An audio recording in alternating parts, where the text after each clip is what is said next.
ಸತೀಶ್ ಬಿಸಿ ಮನೆ ಮೇಲೆ ಎಸಿಬಿ ದಾಳಿ ಪ್ರಕರಣ ಸಂಬಂಧಪಟ್ಟಂತೆ ಈಗೊಂದು ಬ್ರೇಕಿಂಗ್ ನ್ಯೂಸ್ ಬರ್ತಿದೆ.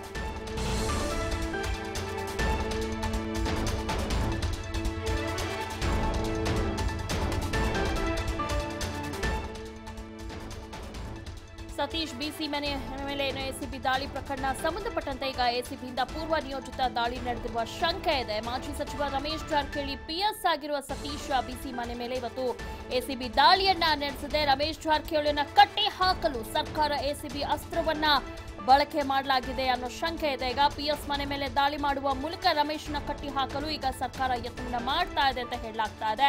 ಆಪರೇಷನ್ ಕಮಲಕ್ಕೆ ಒಳಗಾಗದಂತೆ ತಡೆಯಲು ಸರ್ಕಾರ ಏನಾದ್ರೂ ಈ ರೀತಿ ಪ್ಲಾನ್ ಮಾಡಿದ್ಯಾ ಏನೋ ಗೊತ್ತಿಲ್ಲ. ಆದ್ರೆ ಇವತ್ತು ಎಸಿಬಿ ಏನು ಸತೀಶ್ ಬಿಸಿ ಮನೆ ಮೇಲೆ ದಾಳಿಯನ್ನ ನಡೆಸಿದೆ.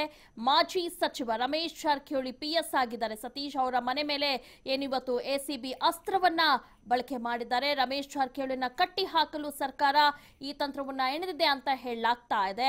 ಸೊ ಪಿಎಸ್ ಮನೆ ಮೇಲೆ ದಾಳಿ ಮಾಡುವ ಮೂಲಕ ರಮೇಶನ್ನ ಕಟ್ಟಿ ಹಾಕಲು ಯತ್ನ ನಡೆದಿದೆ. ಆಪರೇಷನ್ ಕಮಲಕ್ಕೆ ಒಳಗಾಗದಂತೆ ತಡೆಯಲು ಸರ್ಕಾರ ಈ ರೀತಿ ಪ್ಲಾನ್ ಮಾಡಿದೆ ಅಂತ ಹೇಳಲಾಗ್ತಾ ಇದೆ.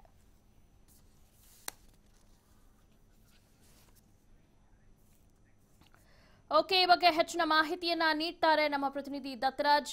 ಸತೀಶ್ ಬಿಸಿ ಮನೆ ಮೇಲೆ ಎಸಿಬಿ ದಾಳಿ ಪ್ರಕರಣ ಸಂಬಂಧಪಟ್ಟಂತೆ ಈಗ ಇದು ಪೂರ್ವ ನಿಯೋಜಿತ ಅಂತ ಹೇಳಲಾಗ್ತಾ ಇದೆ. ಅಂದ್ರೆ ಸರ್ಕಾರ ಹೇಗಾದ್ರೂ ಮಾಡಿ ರಮೇಶ್ ಜಾರಕಿಹೊಳಿನ ಕಟ್ಟಿ ಹಾಕಲು ಯತ್ನವನ್ನ ನಡೆಸ್ತಾ ಇದೆ ಅಂತ ಹೇಳಲಾಗ್ತಾ ಇದೆ. ಇದ್ರ ಮುಖಾಂತರ ಏನ್ ಹೇಳ್ತೀರಾ ದತ್ತರಾಜ್, ಇದ್ರ ಬಗ್ಗೆ ಹೆಚ್ಚಿನ ಮಾಹಿತಿ ಏನಿದೆ?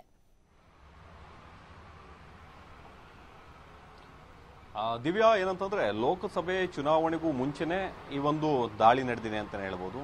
ಅಂದ್ರೆ ಇಲ್ಲಿ ರಮೇಶ್ ಜಾರಕಿಹೊಳಿಗೆ ಆಪ್ತರಾಗಿರ್ತಕ್ಕಂತಹ ಏನು ಸತೀಶ್ ಬಿಸಿ ಏನಿದ್ದಾರೆ ಅವರ ಮನೆ ಮೇಲೂ ಕೂಡ ದಾಳಿ ಮಾಡಲಾಗಿದೆ. ಮತ್ತೆ ಅವರ RPC ಲೇಔಟ್ ನಲ್ಲಿ ಇರ್ತಕ್ಕಂತಹ ಸಂಬಂಧಿಕರ ಮನೆ ಮೇಲೂ ಕೂಡ ದಾಳಿ ಮಾಡಲಿದೆ. ಇವತ್ತು ನಾವು ಸತೀಶ್ ಬಿಸಿ ಅವರ ಏನು ಒಂದು ಮನೆ ಬಳಿ ಇದ್ದೇವೆ. ಇದು ಬಸವೇಶ್ವರ ನಗರದ 10ನೇ ಮುಖ್ಯ ರಸ್ತೆಯಲ್ಲಿ ಬರ್ತಕ್ಕಂತಹ ಇದೇ ಒಂದು ಮನೆ. ಇತ್ತೀಚೆಗೆ ಕಳೆದ 3 ತಿಂಗಳ ಹಿಂದೆ ಇದೊಂದು ಗೃಹ ಪ್ರವೇಶ ಆಗಿರುತ್ತೆ. ಈ ಭಾಗದಲ್ಲೇ ರಮೇಶ್ ಸತೀಶ್ ಬಿಸಿ ಅವರು ಈ ಒಂದು ಭಾಗದಲ್ಲಿ ಇರ್ತಾರೆ. ಅದೇ ರೀತಿಯಾಗಿ ಅಂದ್ರೆ ಇಲ್ಲಿ ಸಹಕಾರಿ ಹೆಚ್ಚುವರಿ ನೋಂದಣಾಧಿಕಾರಿ ಏನು ಸಹಕಾರಿ ಇಲಾಖೆ ಏನಿದೆ ಅದರಲ್ಲಿ ಹೆಚ್ಚುವರಿ ನೋಂದಣಾಧಿಕಾರಿ ಆಗಿರ್ತಾರೆ.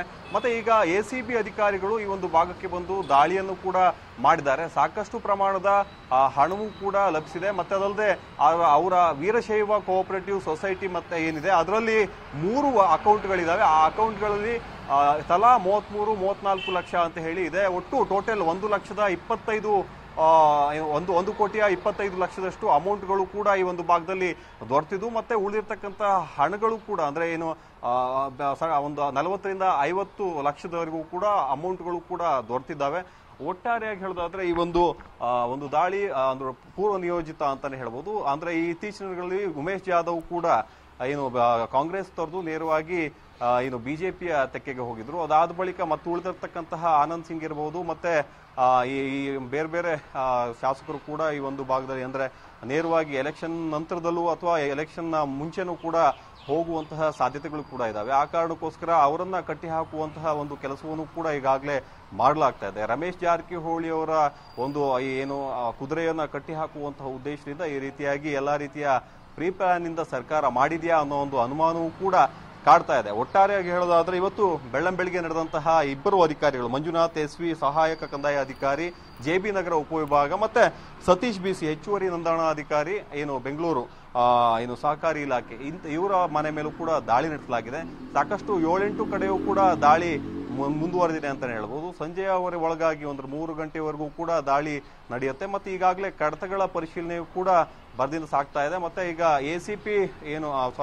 DYSP ಆಗಿರ್ತಕ್ಕಂತಹ ಎಸಿಬಿಯ DYSP ಏನು ರವಿಕುಮಾರ್ ಏನಿದ್ದಾರೆ ಅವರ ನೇತೃತ್ವದಲ್ಲಿ ಈ ಒಂದು ದಾಳಿಯನ್ನ ಕೈಗೊಳ್ಳಲಾಗಿದೆ. ಮತ್ತೆ ಬೇರೆ ಬೇರೆ ಕಡೆನೂ ಕೂಡ ಏನು RPC ಲೇಔಟ್ ಇರಬಹುದು, ನಾಯಂಡಹಳ್ಳಿ ಇರಬಹುದು, ಬಸವೇಶ್ವರ ನಗರ ಇರಬಹುದು, ಈ ಭಾಗದಲ್ಲಿ ಈಗಾಗಲೇ ದಾಳಿ ಮುಂದುವರೆದಿದೆ ಅಂತಾನೆ ಹೇಳ್ಬೋದು. ಒಟ್ಟಾರೆಯಾಗಿ ಹೇಳೋದಾದ್ರೆ ಇವತ್ತು ಪೂರ್ವ ನಿಯೋಜಿತವಾಗಿ ಸರ್ಕಾರವೇ ಮಾಡಿರ್ತಕ್ಕಂತಹ ಒಂದು ದಾಳಿ ಅಂತ ಕಾಣಿಸ್ತಾ ಇದೆ. ಓಕೆ ದತ್ತರಾಜ್, ಈ ಪೂರ್ವ ನಿಯೋಜಿತ ದಾಳಿ ಅಸ್ತ್ರ ಎಷ್ಟು ಮಟ್ಟಿಗೆ ಸಕ್ಸಸ್ ಆಗುತ್ತೋ ಇಲ್ಲ ಗೊತ್ತಿಲ್ಲ ಸರ್ಕಾರಕ್ಕೆ. ಆದ್ರೆ ಈಗ ದಾಳಿ ವೇಳೆ ಏನಾದ್ರೂ ಅಕ್ರಮ ಸಂಪಾದನೆ ಆ ರೀತಿ ಏನಾದ್ರೂ ಡಾಕ್ಯುಮೆಂಟ್ಸ್ ಆ ರೀತಿ ಏನಾದ್ರೂ ಸಿಕ್ಕಿದ್ಯಾ ಏನು ದತ್ತರಾಜ್? ಎಲ್ಲಿ ತನಕ ಬಂದಿದೆ ಈಗ ದಾಳಿ? ಇನ್ನು ಎಷ್ಟೊತ್ತು ನಡೀಬಹುದು? ಯಾವುದೇ ಒಂದು ದಾಳಿ ನಡೆದಾಗ್ಲೂ ಕೂಡ ಅದರ ಚರಾಸ್ತಿ ಸ್ಥಿರಾಸ್ತಿಯ ಬಗ್ಗೆ ಸಂಪೂರ್ಣವಾದಂತಹ ವಿವರಗಳನ್ನ ಪಡೆಯಬೇಕಾಗುತ್ತೆ.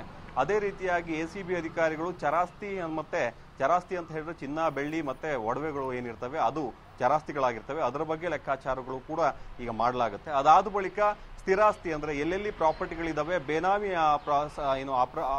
ಆಸ್ತಿಗಳನ್ನು ಎಲ್ಲಿ ಮಾಡಿದ್ದಾರೆ ಆ ಸಂಬಂಧಪಟ್ಟ ಹಾಗೂ ಕೂಡ ದಾಖಲೆಗಳನ್ನು ಕ್ರೋಢೀಕರಿಸಲಾಗುತ್ತೆ. ಮತ್ತೆ ಬ್ಯಾಂಕ್ ಸೇಫರ್ ಲಾಕರ್ ನಲ್ಲಿ ಇಟ್ಟಿರ್ತಕ್ಕಂತಹ ದಾಖಲೆಗಳನ್ನು ಕೂಡ ಪಡೆಯಲಾಗುತ್ತೆ. ಇಲ್ಲಿ ರಮೇಶ್ ಜಾರಕಿಹೊಳಿ ಅವರ ಪರಮಾಪ್ನ ಆಗಿರ್ತಕ್ಕಂತಹ ಸತೀಶ್ BC ಅವರ ಸಂಪೂರ್ಣವಾದಂತಹ ಮನೆ ಹಾಗೂ ಅವರ ಸಂಬಂಧಿಕರ ಮನೆಯ ಮೇಲೂ ಕೂಡ ದಾಳಿಯನ್ನು ನಡೆಸಿ ಸಾಕಷ್ಟು ದಾಖಲೆಗಳನ್ನ ವಶಕ್ಕೆ ತೆಗೆದುಕೊಳ್ಳಲಾಗಿದೆ. ಅದರ ಬಗ್ಗೆ ಸಂಪೂರ್ಣವಾಗಿ ಈಗ ಆದಾಯಕ್ಕೆ ಸರಿಯಾದ ರೀತಿಯಲ್ಲಿ ಅವ್ರಿಗೆ ತೆರಿಗೆಯನ್ನ ಕಟ್ಟಿದ್ದಾರಾ ಅನ್ನೋದನ್ನ ಪರಿಶೀಲಿಸಿ ನಂತರದಲ್ಲಿ ಉಳಿದಿರ್ತಕ್ಕಂತಹ ವಿಚಾರವನ್ನ ಅಂದ್ರೆ ಇಲ್ಲಿ ಎಷ್ಟು ಅಕ್ರಮ ಆಸ್ತಿಯನ್ನ ಸಂಪಾದಿಸಿದ್ದಾರೆ ಅಂತ ಹೇಳಿ ACB ಅಧಿಕಾರಿಗಳು ಲೆಕ್ಕಾಚಾರವನ್ನ ಮಾಡಲಿದ್ದಾರೆ.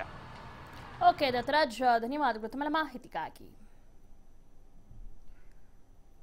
ಎಸ್, ಸತೀಶ್ BC ಮನೆ ಮೇಲೆ ಈಗ ACB ದಾಳಿ ಪ್ರಕರಣ ಸಂಬಂಧಪಟ್ಟಂತೆ ಈಗ ACBಯಿಂದ ಪೂರ್ವ ನಿಯೋಜಿತ ದಾಳಿ ನಡೆದಿರೋ ಶಂಕೆ ಅಂತ ಹೇಳಲಾಗ್ತಾ ಇದೆ. ಮಾಜಿ ಸಚಿವ ರಮೇಶ್ ಜಾರಕಿಹೊಳಿ ಕೂಡ PS ಆಗಿರುವ ಸತೀಶ್ ಇವತ್ತು ಮನೆ ಮೇಲೆ ACB ದಾಳಿಯನ್ನ ನಡೆಸಿದೆ.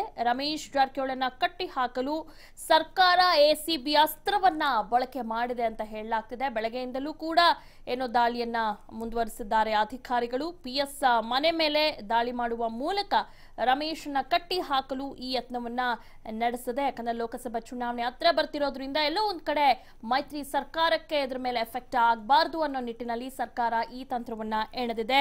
ಸೊ ಹೀಗಾಗಿ ರಮೇಶ್ ಜಾರಕಿಹೊಳಿಯವರ PC ಅವರ ಮನೆ ಮೇಲೆ ಇವತ್ತು ACB ದಾಳಿಯನ್ನ ನಡೆಸಿರುವಂತದ್ದು. PS ಮನೆ ಮೇಲೆ ದಾಳಿ ಮಾಡುವ ಮೂಲಕ ರಮೇಶನ್ನ ಕಟ್ಟಿ ಹಾಕಲು ಸರ್ಕಾರ ಯತ್ನವನ್ನ ನಡೆಸಿದೆ. ಆಪರೇಷನ್ ಕಮಲಕ್ಕೆ ಒಳಗಾಗದಂತೆ ತಡೆಯಲು ಈ ಸರ್ಕಾರ ಪ್ಲಾನ್ ಮಾಡಿದೆ ಅಂತ ಕೂಡ ಈಗ ಹೇಳಲಾಗ್ತಾ ಇದೆ.